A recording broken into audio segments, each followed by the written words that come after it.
Good evening, and welcome to the program Talk with Tashi, a program dedicated to young people, adolescents, and adults, discussing your issues and solutions with Tashi. And now, here is your host, Tashi. Greetings, everyone. Welcome back to another talk with Tashi. And as usual, we have a very important conversation today. And I am joined by a very special guest. Her name is Tisha Walker Brown. And I will just invite her to come on right away and we'll get right in. Today, we are talking about suicide. So if you know someone who is struggling or you yourself could be struggling with suicidal thoughts, you do not want to miss this conversation. A story is told of a young man who, a medical doctor, he was ill during his final year of med school. And every step was pulled out for his recovery. But then, a few years after, the same young man who pulled through that situation took his own life.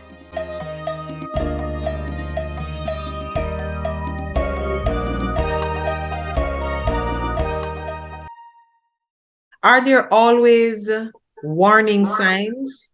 Is it possible that someone would, manage to maybe hide what they're going through successfully? There are no signs and they commit suicide and everybody's like, what? Wait, she was so happy. He was, just loved life and so on. Is that possible? Or even in that, once the thought of suicide is being entertained, it affects the behavior in some way, shape, or form. As you say, you might need a trained eye, but is it possible to not see any warning signs? Very possible.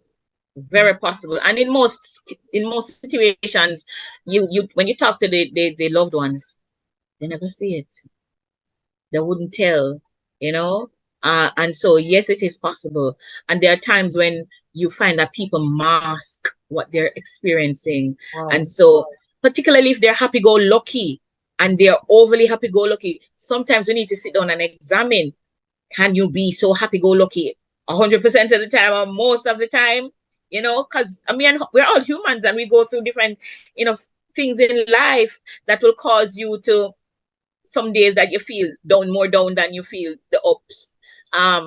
But you find that, a story is told of a young man who, a medical doctor, he was ill during his final year of med school.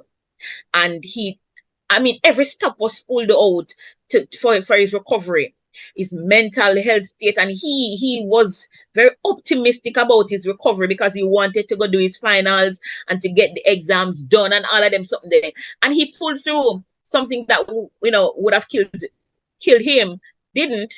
And his mental state at the time was that I'm going to get through this. But then a few years after, the same young man who pulled through that situation took his own life. Wow. And persons are like, oh, because he got through that time. And so he went through that time, and then he posted one of the posts he made before he took his own life was, he was sending out to persons, those who need PowerPoints or whatever to do XYZ. So he was actually helping others. And it seems so normal, like, no, he's such a helpful person, but didn't realize that this was happening. Are there biological factors that affect people who might be predisposed to suicide? Is it something that you can inherit? Like maybe if your family has a history of suicidal ideation, or maybe even alcoholism, drug abuse, or side effects of certain medications, what about so in terms of the act of suicide, there's no genetical linkage, but certainly certain things that would cause somebody to take their own life are genetically related in terms of depression. If it is that you find that the family members over time are like this, or if there are illnesses like mental health issues that they're dealing with, certainly those things are genetically related and can be others can be predisposed to those things that will bring about the whole ideation of feeling, the feeling less than. So Oh, yes, there's a link to the issues that would cause that's suicide. all. Mm-hmm, mm-hmm, mm-hmm. All right. So, what should a person do if they know someone who is thinking about suicide?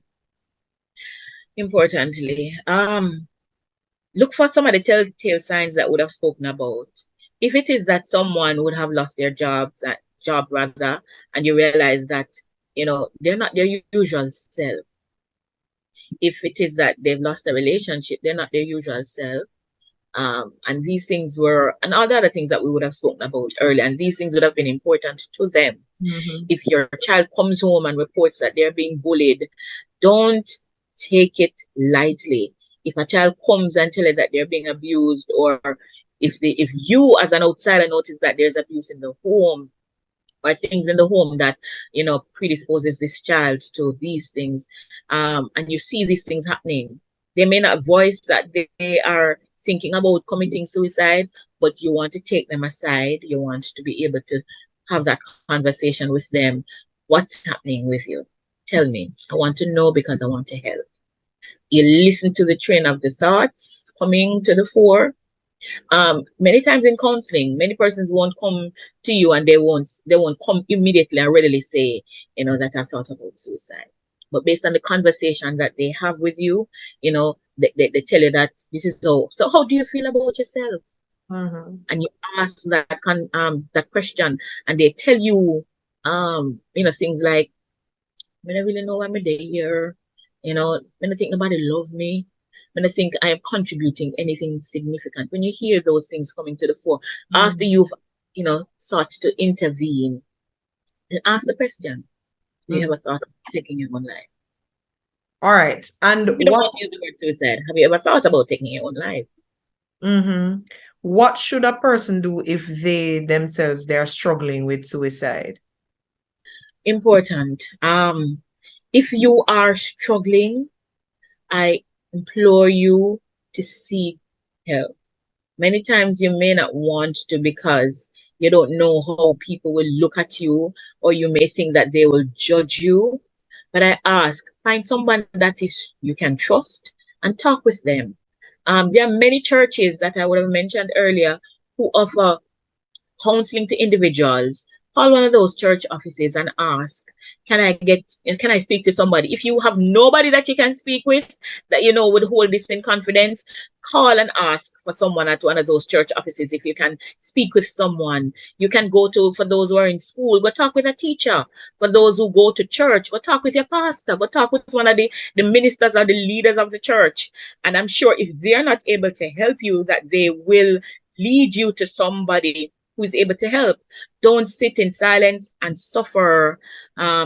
Because trust me, when you sit in silence and you continue in with that train of thought, guess what will happen? It will be amplified until you attempt, because those feelings become so overwhelming. I want to talk about what are some of the treatment options. Like, how do we deal with that if we are dealing with or treating with someone who has attempted several times? It's just an attempt, they're still here. But I also want to ask, you talk about the church, call one of the offices, speak to someone that you know, someone in authority, find a counselor, and so on. So that would be one.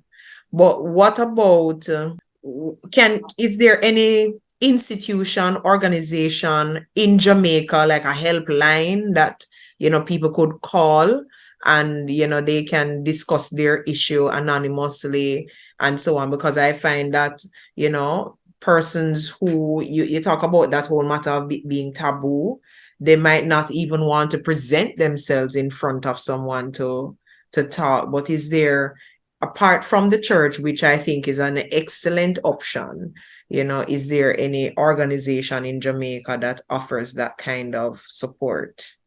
There are helplines. It's just for persons, and I'm sure they're listed in terms of the yellow pages. In terms of looking for the direct ones, as it is now, I may have to come back at it. But there are several helplines available where persons can call in to speak about the fact that if it is that they're struggling with different things, right? Let me Great. look to see if I have any. There are several mental health institutions too that would provide that. I know that in terms of the two institutions we have in Jamaica that deal specifically with those would be, at UA, the War 21, because Mhm. I have referred persons there, as well as the Bellevue, but there are clinics. There are also community clinics that individuals can call to get help. If it is that you don't want to present yourselves, then they can walk you through that eventually. If you need that specific help, you can. One other thing I want to mention is this, that when somebody, in the context of counseling, when it is that you realize that somebody has, thought about suicide or have attempted, you want to be able to watch what we call the suicide watch for those individuals, particularly if it is real and imminent, very present and something that they're struggling with. You want to put them on a watch, and in putting them on the watch, sometimes you have to include members of their family that can be trusted to and that care about them, to be able to come on that watch. So that if it is that and then you sign a contract with them, that contract says that at any point in time where you feel this way, I want for you to call. And then those persons who they will call must also make themselves available, that if you see this number come up at any time during this watch period, you need to respond and not delay. Mm. But there are several helplines apart from the church, and I also know that there are many schools that offer that sort of help if individuals need the help. And I said community help groups too are also available. All right, great. So I'm hearing a lot of ensure that you're talking about it. Find someone to talk through the challenges and the issues and so on. But what are the treatment options? What does that look like? Is there any behavior therapy involved? What are some of the things that are useful, effective, helpful to get persons to move from, being so engrossed in having suicidal ideations to maybe a place where they are embracing life and no longer need to be watched. Right. So it's twofold.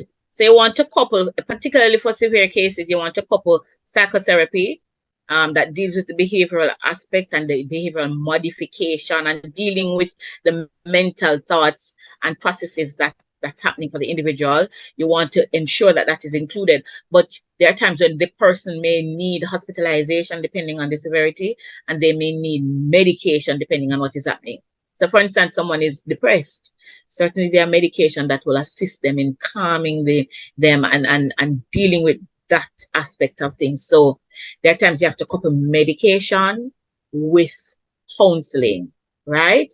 And there are times that hospitalization, where, particularly if they've attempted, they want to pump whatever out of the system and then to treat them accordingly.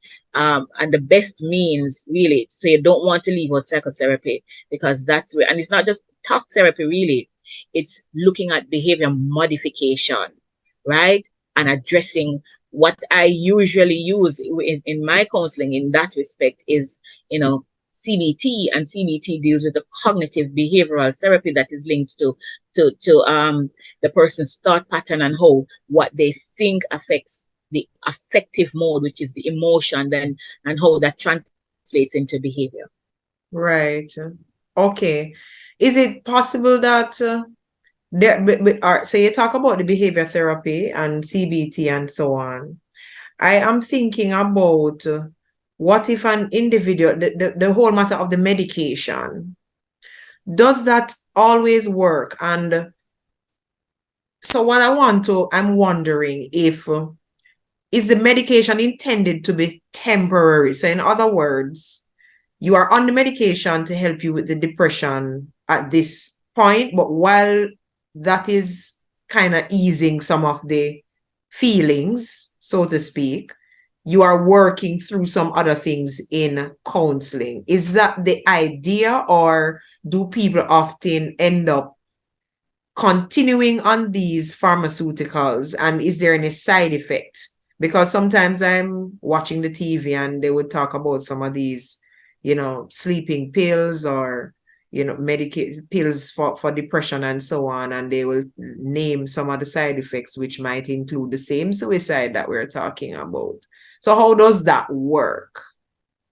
And that's why it's important to couple, particularly when persons are medicated, you want to couple that with counseling, right? So that somebody is there, somebody who's trained in this particular way can be there to guide these individuals. Yes, there are side effects to a whole lot of medication when persons are, and then there's also not just the side effects associated, but then some persons can start abusing certain medication. There's also that possibility, because it makes you feel in a particular way and it helps you draw out some other things, you may start to become dependent on. Right. So there's also, so the drug abuse in that respect now comes to the fore. And then also, once you start abusing drugs and anything like that and alcohol, then here what? It makes you more susceptible to committing suicide. Wow. So you don't want to, despite all that is, because there are times when psychotherapy alone won't work, but never leave that out of the equation. It's important for somebody, with that trained eye. And usually when it is that these persons are brought to the hospital, they are not just given medication and left. They are assigned someone, a caseworker who will work through them, or a counselor who will work through these issues with them. So they are not left out there, just given medication and left out there. These are, when these attempts happen, persons are assigned to work these individuals through the issues that they face. Nice. I love the fact that there's a system in place to give that kind of support, because like we said at the top of this discussion, that the conversation is important because of the taboo surrounding that and people not being willing to open up, and maybe they're not even aware that there is, support available for them. So, we can only pray that someone will hear this conversation and actually take a step out to get help and to move on with life. I want to turn our attention very quickly to social media. It might not be as prevalent in Jamaica, but I know that in other parts of the world, you have the cyberbullying. Well, we had a series, as a matter of fact, here in Jamaica where they were talking about cyberbullying and how that takes place. But I know that in other countries, I've seen articles and statistics where teenagers, children attempt suicide or actually commit suicide. And when you look at the social media pages, you know that they were being bullied, and that leads to a whole set of other things. But, and I know the social media pages is one of the things to watch as well when we talk about those who might be at risk. Yes, it is, right. Yes. So what if we see someone threatening suicide on social media? How should we approach that?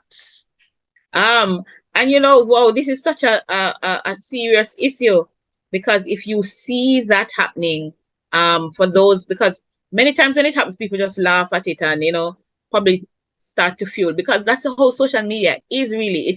It has become a system that is filled with likes. So for you to even be propelled, you have to get all of the likes them, and it's not every situation people really like. Yeah, and so if you're one of those that misleading. Yes, it is very misleading, right? And so if it is that this happens and you see that this person has stated it out there, don't ever take a suicidal talk as something that should be shunned. I remember dealing with one person who, the family member said, listen, him talk about taking life all the time. So like I say, I come and place that one go take it, one go do it. And what you find on this in social media spaces, and I've seen it, where someone says that you have those who will say, so where are we upon?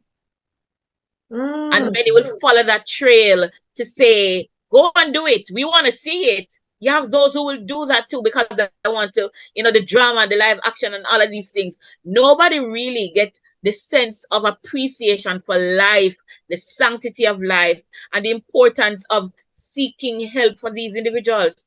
So I implore you, if at all you ever see this, do not take it lightly. Don't take it for granted, and don't seek to add fuel to it. But rather, you would want to, just as though you can send all of the likes and all of these things, send a private message to this individual and let them know that I hear you. This is what I hear you saying. Help is available. Steer them to the help that's available. You want to also, what is happening with them, talk them through that.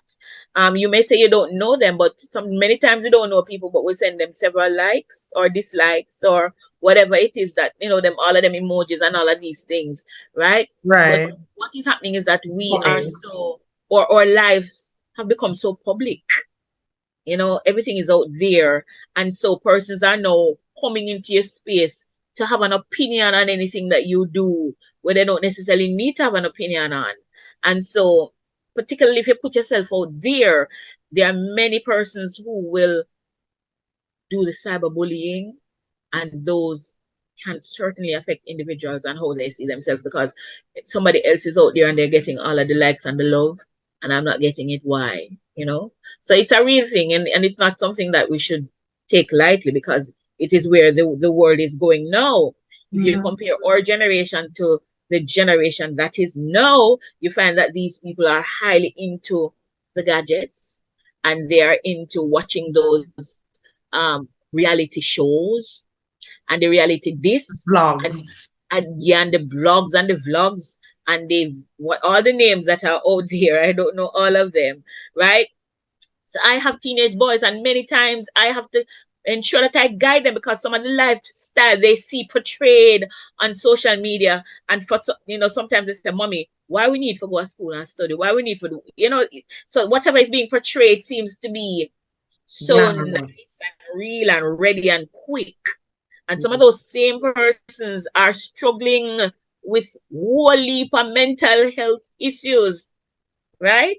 And sometimes what they do, the subtle passing on to your children, and when they watch these things, they pass on some of these things to our children. So it's not something that we should take lightly. And if you see that someone is saying, I'm going to take my own life, not take it for granted. So in other words, once someone even mentions suicide, it is never to be taken lightly, and we should never ever think that someone is threatening suicide to get attention, or to get any kind of. But who are you to determine that they're doing it to get attention?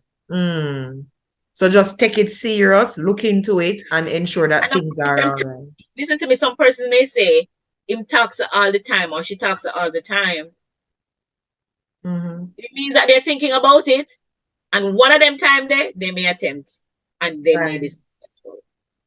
All right, we're almost at the end. I want you to talk to a parent. What about a parent or parents who within their very home, they have a child that they are concerned about?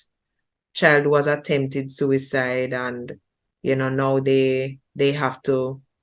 they're wondering how to really approach this and to offer that kind of support to the child. Maybe they don't even understand why that is the case.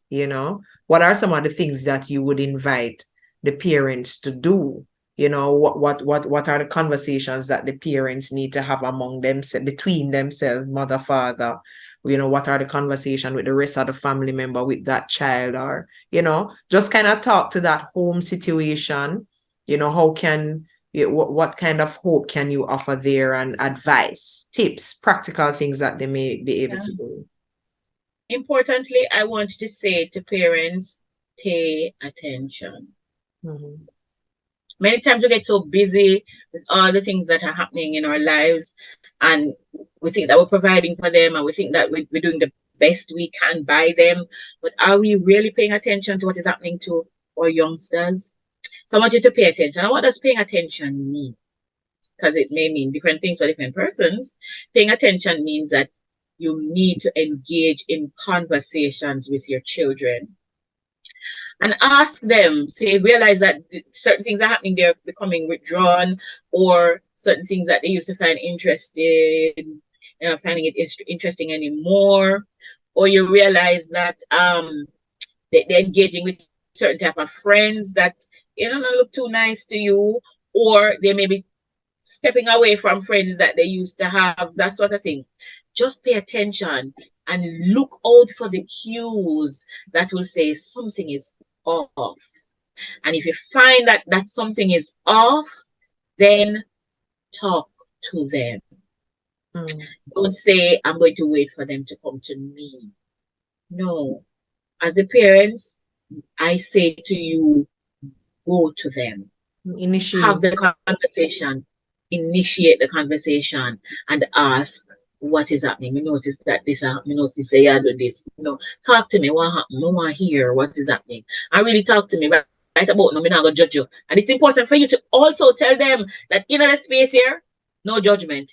Tell me exactly what is happening, however you want to express yourself.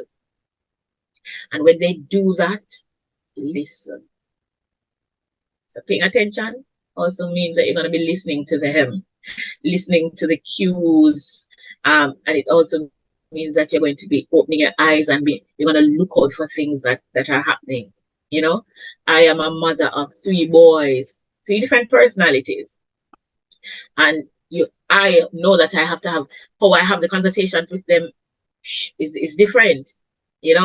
My elder, well, the eldest rather of the 3, he's the introverted one. And so I need to know, say, I'm going to call him up and I'm going to say, what on? Something happened at school. I'm going to say, tell me about it. Why you feel a way about it? What's happening in your space? And another thing that we need to do as parents is to, say listen to them, but encourage them to speak to you. It's important, right? Encourage them to come to you and let them know that if you come to me with something that is serious and something that affects you, then I am going to be concerned and I'm going to give it the attention that it deserves. Sometimes you shun them and you run them with things that they come to you with. Don't do that. Let them know that you're serious about it. Something happened to my second, the middle child at school. In the first, well, he's in first form. So it was the first semester of first form. And something happened at school. And he came home and he told me about it. And he said, Mommy, it was somebody bullying him. I mean, I can say it. And the young man was telling him some things. What did I do? Well, them say, your mother take you? Yeah. Mine take me at that time. And I said, listen to me, I go to school. And I presented myself at that school.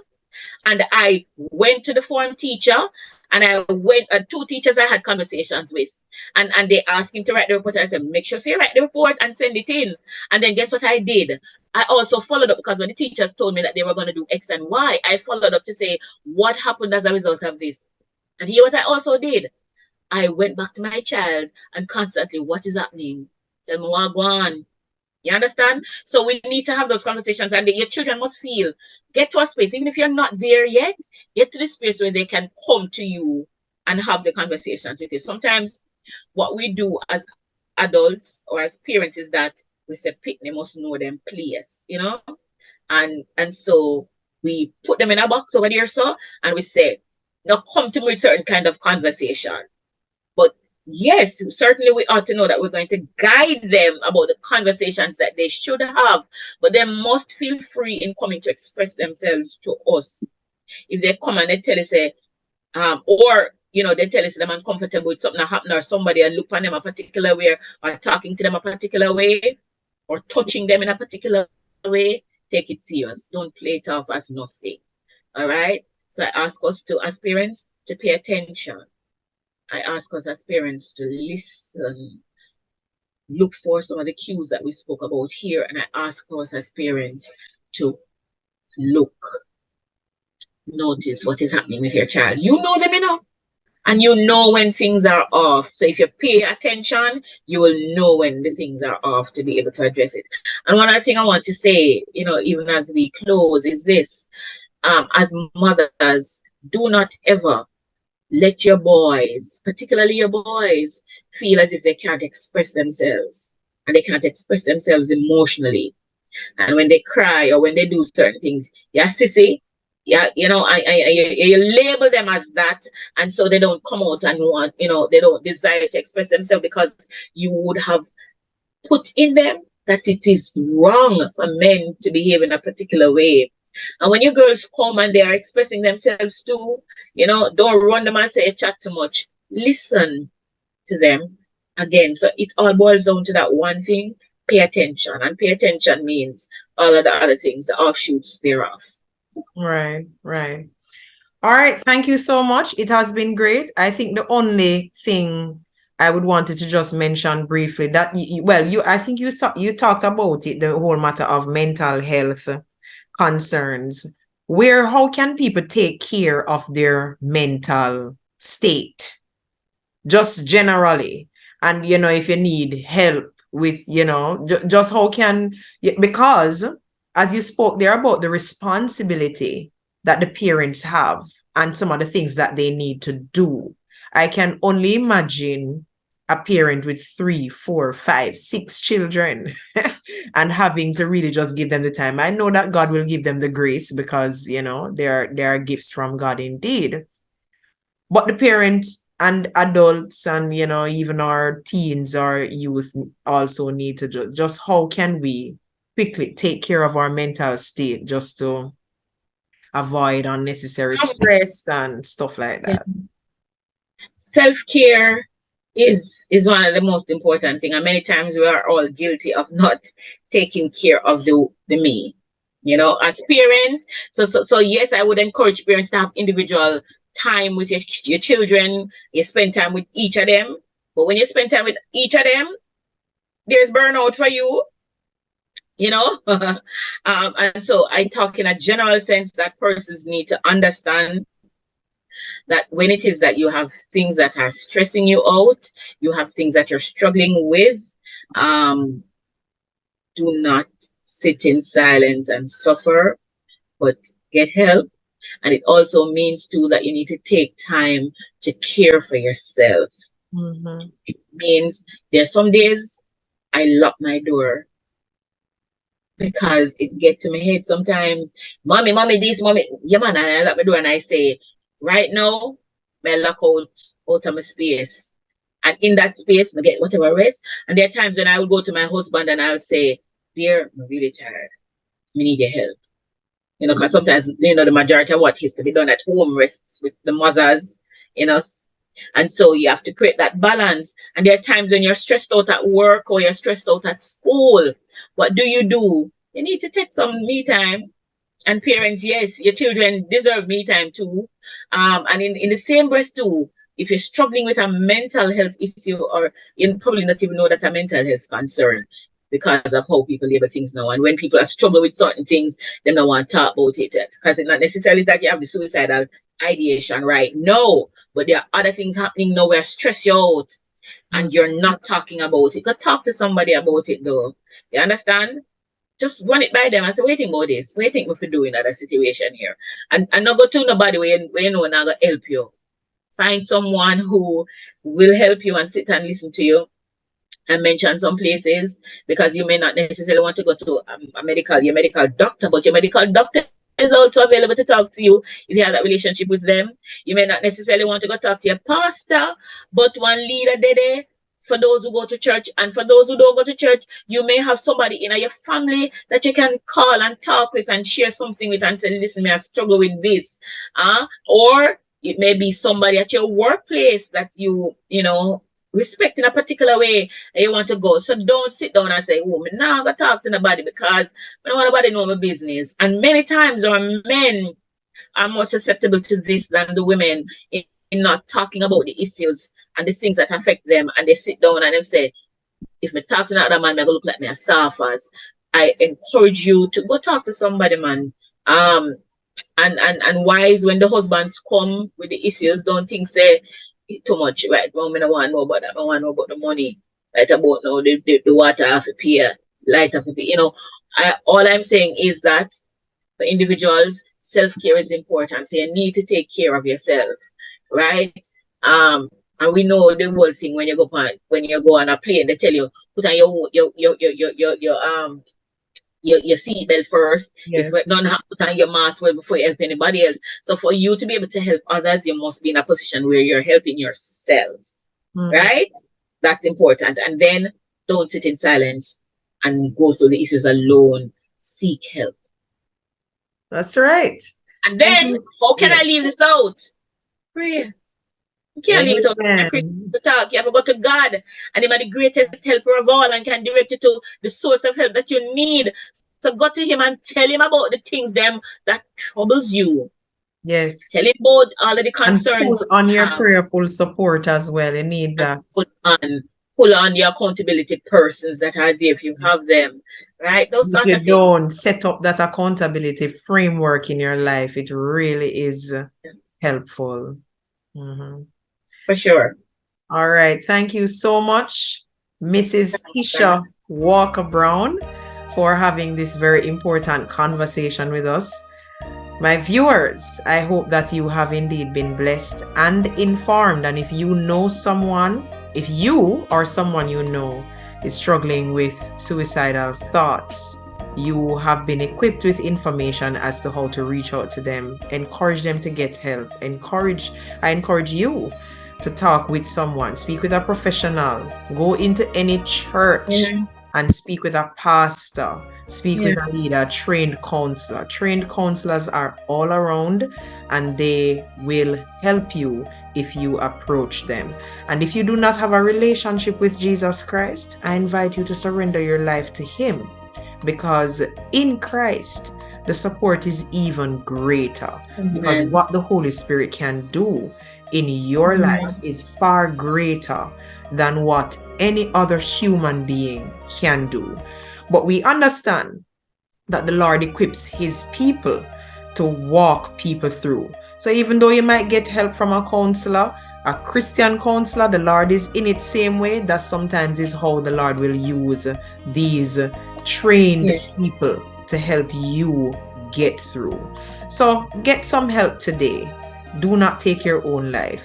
There is hope, and you can live in the abundance that Jesus Christ offers. So thank you so much. Share this episode with someone you know. And until next time, I want you to join me next week for another talk with Tashi. See you then. Thanks for tuning in.